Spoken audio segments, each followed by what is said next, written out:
This is greytFM. Hello, folks. Welcome to a brand new edition of greytFM, the official podcast series by greytHR.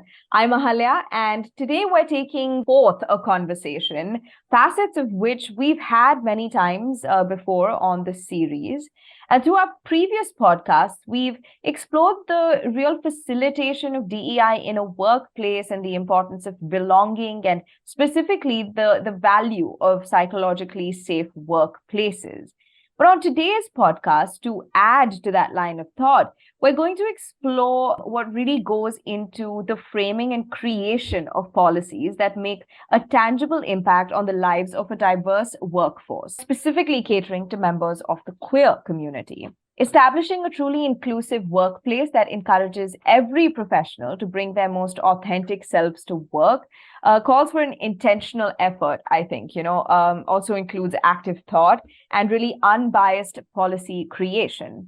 To break the conversation wide open on today's podcast is Tina Vinod, founder and CEO, Diversity Simplified, a policy strategist and consultant herself, which is why, at the policy level, this is going to be a really eye-opening conversation. Hi, Tina. Welcome to greytFM. Thank you so much for joining us today. Hello, and thank you so much for having me here. There's a lot of conversation on LGBTQ plus inclusion in the workplace, and it's amazing about some of the initiatives and actions organizations are talking about and doing. But I'd like to see that happen every month of the year, every year, instead of just Pride Month.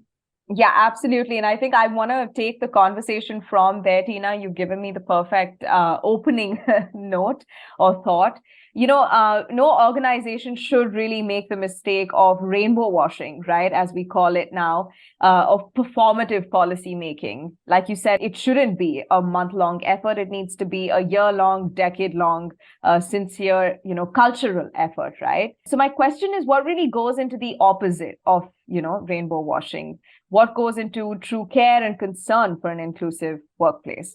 To start with, I think organizations need to realize the value diversity, equity, and inclusion brings to their business, brings to the workplace culture, brings to their people. I think it's very, very important not to really look at a particular marginalized community, but look at diversity at large and look at representation within their organizations. Because if you have a very homogeneous group of people working in your organization, there is going to be a lack of safety when someone who's different, joins the organization. Right. So how do you, from start, ensure that you have, a heterogeneous group of people working within your organization? You have diversity factored into all your practices, your hiring, the way you intentionally build diverse teams, I think is very, very important. Particularly when you look at queer inclusion or LGBTQ plus inclusion, you need to have an end-to-end strategy around how do you want to hire from this diverse talent group. What are the investments that you need to make? What are some of the policy changes you would need to do? And what are some of the community-related engagement you will need to do in terms of building awareness and sensitizing people around queer inclusion in the workplace? And finally, how do you want to advance, grow, and retain talent from the queer community? This isn't easy. Our workplaces are not designed to bring in marginalized, heterogeneous group of people who are underrepresented, especially in the corporate space today. So there needs to be investment. There needs to be intentional inclusion. Investment in building an inclusive and discrimination-free workplace is essential today for the well-being of all employees. And there are many people from the queer community who are in the closet. They could be part of your friend circle. They could be part of your family. They could be in your teams. They could be in your organizations. How do you create a workplace that treats everyone with dignity, with respect, and with trust? And without fear of harassment is something that every organization should care about. Yeah, absolutely. And I think the biggest point there is intentionality, right? To make sure that you're doing things with active thought is really important, because it also lends itself to far-sightedness. You need to have a vision for the future in order to make it a real cultural change. And I take that also from your response, that it needs to be something that is ingrained within the pillars, right, of an organization, and a spirit. It's not as much just about policies. Absolutely. And it's not only about intentionality alone, but it's also about the investments you are going to make. And I think leaders drive that change when it happens at the investment level. Yeah, you're 100% right about that. Top down is very important to set the tone, right? I do want to take from that, maybe focus a little bit more on the HR community and how HR professionals need to go about creating these kind of workplaces, right? One, what kind of thought or behavior should HR professionals caution themselves against, right, or their colleagues against, when it comes to actually creating queer-friendly policies at work? And then to take that a little bit further, what direction of thought should HR professionals be adopting when it comes to, creating a queer-friendly workspace? I think the HR community plays a very, very critical role, right? Many organizations call it human resources. Some people have, talent acquisition factored in as part of their HR function. Some don't. Irrespective, together, whether it is talent acquisition team, whether it is a human resources team, or it is, as some organizations call it, the people function, it is very, very important for the human resources team to first educate themselves. They need to understand the different aspects of queer inclusion within the workplace. It's very, very critical that they understand what are some of the best practices that come in when you look at queer inclusion within the workplace. How do you educate yourself? How do you check your biases? How do you encourage LGBTQ plus inclusion conversations, right? They are role models and they need to walk the talk. It's also important that HR people check their biases through learning and training. Simple things like using appropriate pronouns, ensuring that pronoun options are available in the HRMS. HR leaders are influencers to the business leaders. And so whatever input HR leaders are giving business leaders, they are able to bring about massive change. And so whether it is about fostering a culture of inclusion, whether it is ensuring that all their policies and practices are reviewed, simple things, right? When you have, people from the trans community in your organization, you will need to ensure that you have some policies and best practices, whether it's transition in the workplace policy, or whether it's, adhering to the Transgender Rights Act. There are so many best practices when it comes to equitable opportunities, when it comes to simple things like your Mediclaim policy, or it could be something about gender neutral terminologies, or it could be about building awareness and sensitizing your employees. But how are you amplifying that, and how do you are ensuring that your organization is discrimination and harassment free for the queer community becomes very, very important. And HR folks sort of drive that change by ensuring that right policies, benefits, and support systems are set up for the queer community. Right, absolutely. Those are very, very valid points. I'm interested to understand from you, Tina, when it comes to framing these policies, right? We are all individuals. Everyone definitely has different needs, and a policy that works for some may not work for others, and vice versa. But I do think that there are some benchmarks and standards that probably define a good queer-friendly policy. What are those standards according to you? I think first, irrespective of whether it is queer-friendly policy or it is a generic policy for everyone, organizations need to ensure their policies are gender neutral. The language you use, the pronouns you use becomes very, very critical. Today, for example, we have the POSH policy in India. And traditionally, POSH policy in India is relevant only for women in the workplace. It addresses bias, it addresses sexual harassment and discrimination against women in the workplace. Many progressive organizations are expanding that to everyone in the workplace, especially the queer community. So how can each and every policy in your organization be something that addresses the needs of everyone, irrespective of their identity, becomes very, very important. whether it is your parental leave policy. Maternity leave policies are now changing into parental leave policies. Progressive organizations are looking at same-sex partner cover. They are looking at surrogacy-based paternal leave. They're looking at support for adoption. And so there are, each and every policy needs to be looked at with a lens of how am I including everyone across multiple identities. And I think that is something that HR leaders need to train themselves to do, or they may need to bring in consultants and experts who are specifically, trained and understand how you bring those nuances into the workplace. Okay, all right. That makes a lot of sense. Also, just given the fact that when it comes to inclusivity and diversity efforts, right, Tina, and it is a consistent effort, granted that it's a consistent effort, there's a lot of learning involved there. So I don't think the idea is, get it right on your first try. It is that you try as hard as you can. And we can, especially when it comes to, minority communities, right? There's always been a history that has been so rich because of the learnings that have come along with it. And of course, the resilience of the members of the community itself. So from your own experience, right, what are some of the biggest mistakes organizations make when it comes to policy making in the space of diversity, equity, inclusion, and belonging? And I think it's important to look at that, because when you can learn from your mistakes, you can also avoid them. So when I particularly look at policies, I think it's important for organizations and especially HR leaders to understand what other organizations are doing, because many organizations are learning from their counterparts in other parts of the world. Whether it is gender affirmation and transition in the workplace policy, you can really look at a global policy and see how you want to really customize that specific to India's compliance and India's best practices. Also, the DEI community and leadership community is very closely connected these days, including the HR community. There's a lots of sharing that happens through podcasts, through events, through LinkedIn. How can you look at learning from other organizations and the best practices they follow, right?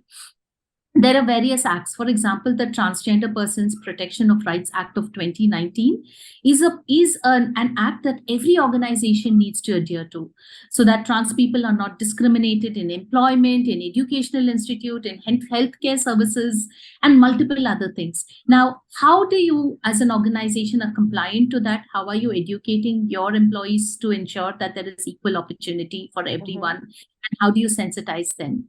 So first thing is I would recommend is learn from the best practices that happen across.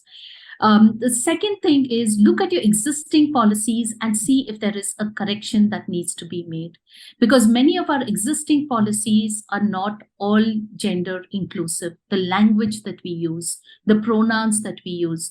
Don't make assumptions about a particular group or a particular, identity. Right. Third thing is about relooking at your entire hiring process, from your, what are your ads saying? What are your employer brand ads saying? What are your employees saying on Glassdoor?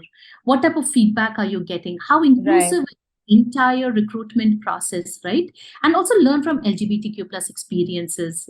Follow people, who are leaders in this space. Understand how transphobia and homophobia manifests itself into the workplace, and ensure how you can maintain extreme confidentiality, especially when people from the LGBTQ plus community do not want to come out. It is a personal choice. And Right. how does HR ensure, if they know about a particular community member within their organization, how do they ensure that that person's identity is confidential, and how do they support them? People from marginalized communities, especially the queer community in India, in this context, need a lot of support. They would need mentorship, they would need sponsorship. So how do you ensure that you can bring about a policy to mentor, support, and train them? This is not about tokenism, but we all know we don't start at the same place, right? Not everyone starts at the same place. There are some communities that face a lot more marginalization than others.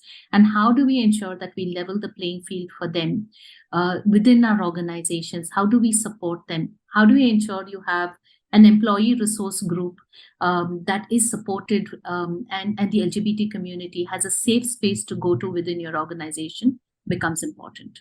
Yeah, very, very valuable insights there, Tina. Thank you so much for that comprehensive sort of breakdown. I think it is important to be cognizant of all of, the different factors that one needs to look out for. Now, something that you said just really, caught my attention, which is feedback, right? You spoke about how important it is to actually pay attention to the feedback that you are receiving. And in any people-centric organizational activity, that definitely does play a really big and impactful role. And I think that this is very true for any policy making efforts that are, of inclusion and diversity, right? So how can HR professionals actually create efficient feedback mechanisms for members of the queer community? And again, this would be really helpful if you could contextualize this for us, through your own experience. I think one of the things that that HR leaders need to do and HR folks need to do is to ensure that they're getting constant feedback from their employees on the ground, and also from other aspects of the organization. Right? What is a candidate experience when they are interviewing with your organization? Do you collect that feedback? Right? Irrespective of whether they're joining you or not, how inclusive is your recruitment process? Right. How inclusive are your recruiters? Right? So that is definitely one aspect. What is happening on Glassdoor? What are your employees, your ex-employees sharing about their experiences? Go there, check, see what your current and your ex-employees or anyone who's interacted with your organization sharing on Glassdoor, because today the Gen Zers specifically go to Glassdoor to see what's the feedback before they decide to join an organization, right? And with the war talent, this is something that's very, very important even from a business standpoint. It's important also to have a DEI survey, specifically an anonymous survey, right? What is the employee engagement? And this is great to ensure that there is employee engagement. But what more importantly is an experience. What do I, as an employee of a particular organization, experience from an inclusion, from a respect, from a trust standpoint within other policies in my organization, catering to my needs? And especially if I come from the queer community, what more can the organization do to support me? Anonymous feedbacks are a great way to get inputs. When people leave you, again, do an anonymous or an exit interview to understand what has been their experience within the organization.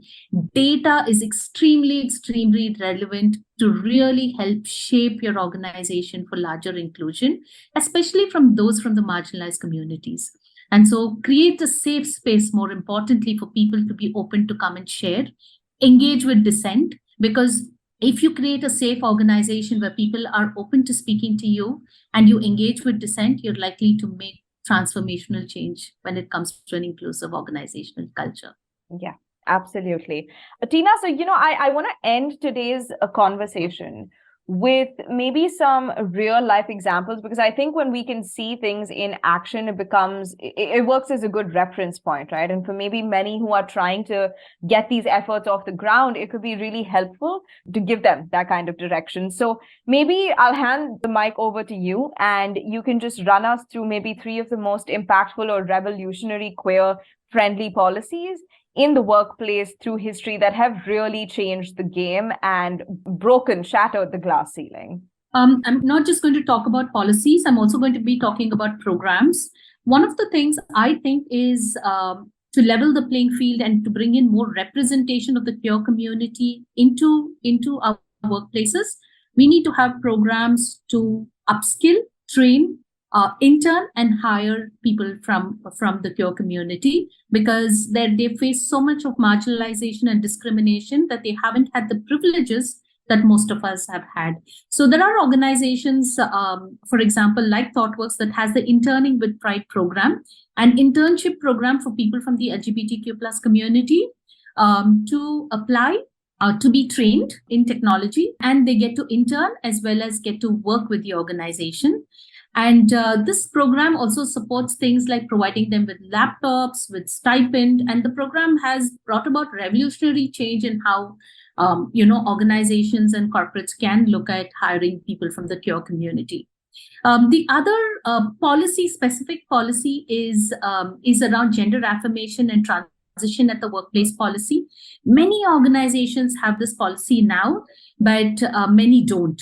And you would see that, especially for trans people who want to transition, whether it's male to female or female to male, you would see that they require a lot of support, right from medical support to ensuring people are supportive to them in the workplace, to support with their documentation, compliance, things like that. So a holistic policy to help them through the transition, especially for transgender people, is very, very critical.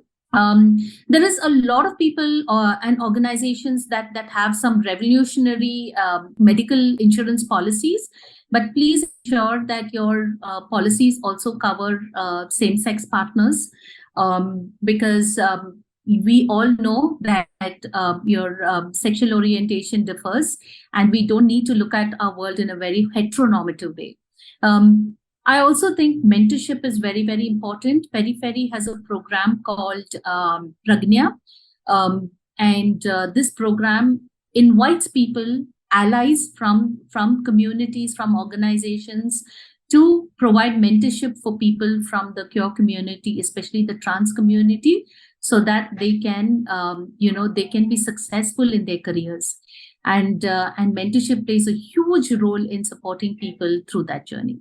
So these are a couple of examples. That's absolutely brilliant, Tina. Thank you so much for those examples. They really do help contextualize things and also give us direction, right? I learned about, some possibilities that I didn't know, we could actually make happen in the workplace. I want to thank you for your unique perspectives and takes, more importantly, your comprehensive, sort of 360-degree views on the subject today. It's been really great being on the receiving end of your insights on this edition of greytFM.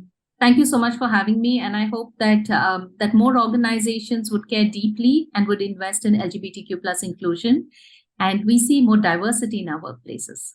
Yes, there is actually a case for diversity, people, and we've discussed this, throughout our podcast in the past.